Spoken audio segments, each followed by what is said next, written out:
What's going on, everybody? It's Guccini, the Fantasy Football Unk. We back with another fantasy football video for the 2025 season. Today we talking about 3 wide receivers that I think got the potential to bust 100%. You know what I mean? You do not want to go off into these drafts overvaluing certain players. And I'm finna give you some stats and some reasoning why I think these players will bust this year. Before we get into the video, y'all know my saying in fantasy.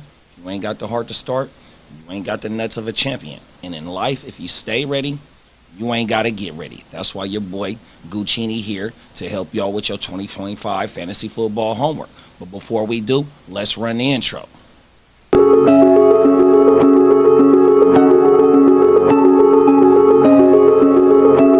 have now access to complicated production.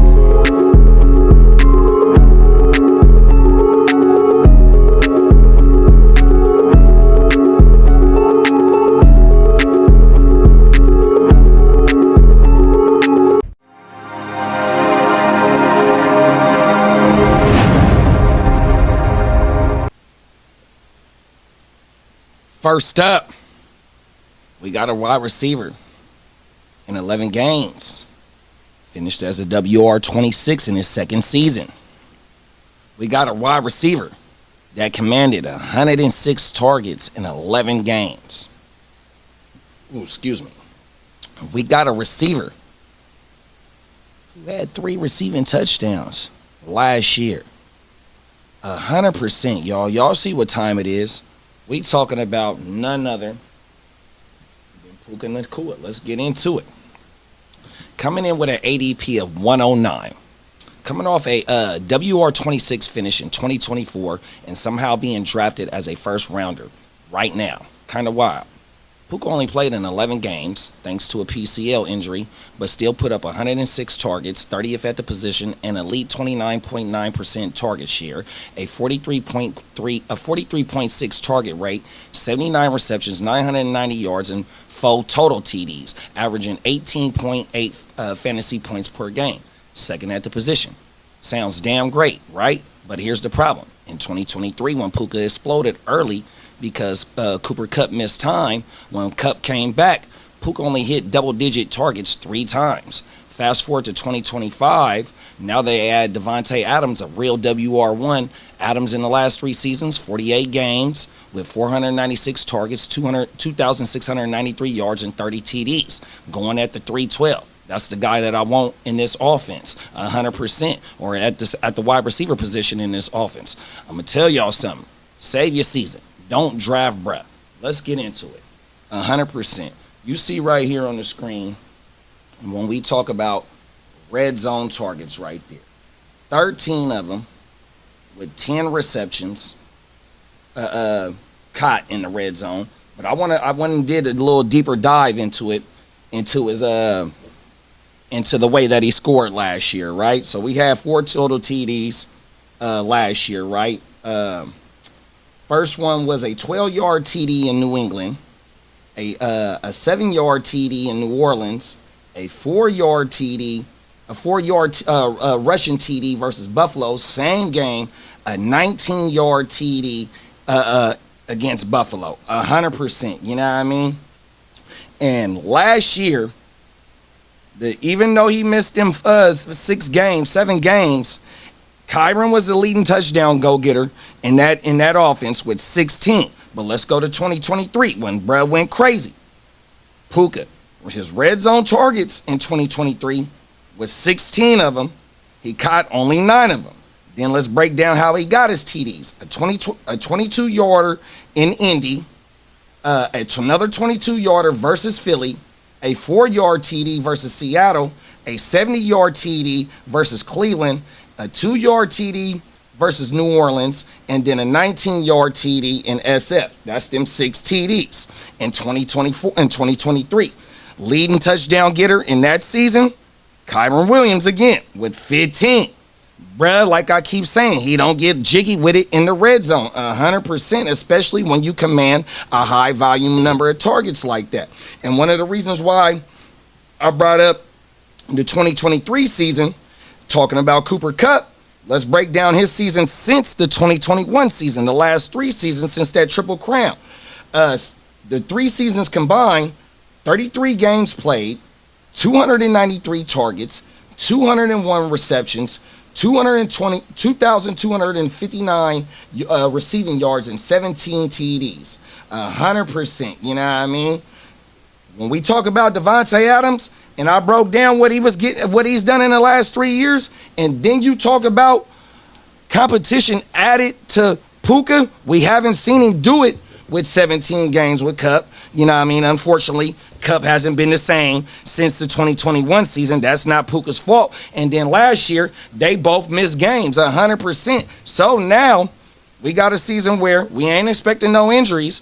He gonna play 17 games, but yet in come Davante Adams 100%. You know what I mean? And then when in last year, when Puka and Kupp was fully healthy, Puka finished with only 6 more targets, 12 more receptions, 280 more receiving yards, and 3 less TDs, bruh. Look, and that was, like I said, a Cooper Kupp that's, on a little downward spin. 100%. It's like, look, do not draft him at the 109 right now where he's going at. It is not worth it, bruh, because he got added competition. If he ain't scoring touchdowns, whether it's some gadget plays in the red zone, or he gonna be lined up against the second corner, but you can have coverage over the top or roll coverage his way, and one-on-one with Davante or the other way around. You know what I mean? I don't know, but you know what I mean. To me,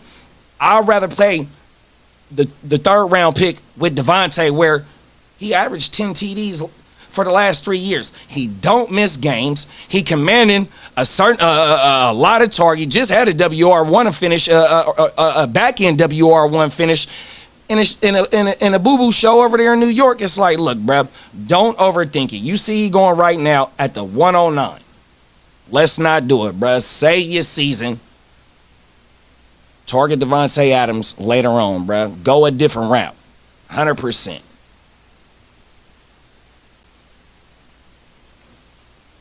Next up, we got a wide receiver going into his 2nd season.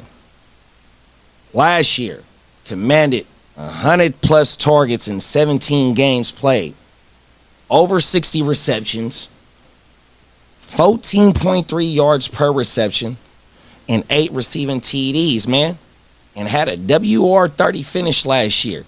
Coming in at the 408 right now, we talking about none other than Marvin Harrison Jr., man. But everybody's expecting a serious sleep, but there's some red flags, y'all. Last year, he had 116 targets, 20th at the position, but was mostly used as a deep ball specialist. 26 deep ball targets, 14.3 yards per reception. But the problem is, Kyler Murray ranked 19th in deep ball completion percentage and 36th in deep ball accuracy. That ain't the combo that I'm consistently banking on for production this year. Plus, the young bull don't get no slot work, and then you got Trey McBride eating up the short to intermediate routes. The Cardinals didn't add no wide receiver help to help take off some of the pressure from MHJR, so they're betting on him to step it up. And taking him at the 408 feels like paying for steak but getting beef jerky at the wrong steakhouse, 100%. Now, we want to get into a little bit deeper. Pause. We're going to pull up and break down his targets and what he was doing last year, 100%. We're going to talk about his slot snaps, 171, 70th at the position. His ADOT, 13.5, 17th at the position. Average depth of target, 13.5. Then we talk about deep targets, 26 of them, 7th at the position, with 1.5 per game. 100%. It's only 62 receptions, y'all. 3.6 per game. 37th at the position. Yards per reception, 14.3. 27th at the position. 100%. Let's pull this up, though, real fast, right? Target separation, y'all. Excuse me.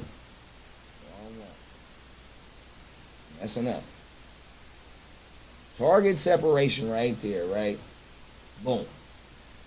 1.03. 107th at the position. You feel me? So then when we talk about his A dot being a 13.5, and we was talking about McBride eating in the short to intermediate route with a 6.1 A dot last year, and bruh don't run no slot routes or slot snaps, he's strictly on the outside, 100%. Let's break down the targets though, y'all. Check this though. Hold on a percent. Let me pull this up. My bad. We're gonna break it down just a little bit more deeper. Pause. 116 targets. I done said that about 20 times, but that's 6.8 targets per game. Good volume for sure. Deep targets, 26, 1.5 per game. Red zone targets, he had 14 of them, but he only caught 6 of them. Had 62 receptions, averaged out to 3.6 per game. So if you average that out, 7 targets per game, close to 2 deep targets per game, and only 4 receptions per game, 50-50, with only 52 receiving yards average per game last year, and you banking on them boys from last year where it was highly inconsistent, and I ain't saying it can't happen or nothing like that, y'all, 100%, but where the young bull is being drafted at the 408, it's like, look, bruh, we doing a little too much of pushing bruh up when you got wide receivers like Mike E going behind him, chasing history. To me, at least for one more year, DJ Moore is the alpha receiver in Chicago. You know, bear down. You got the young bull DK, change the scenery, just got paid. Hopefully him and AR can get it together, which I would rather have DK than MHJR 100%. And then if you ain't checked my 2025 year 3 wide receivers that I'm predicting to break out, a.k.a. Featuring Rashid Rice, Patrick Mahomes' favorite target. Man, look, come on now. Even though he's facing a suspicion, it ain't gonna be but no more 3-4 games, 100%. He's still gonna do way more work than MHJR. Last but not least, we got another rookie wide receiver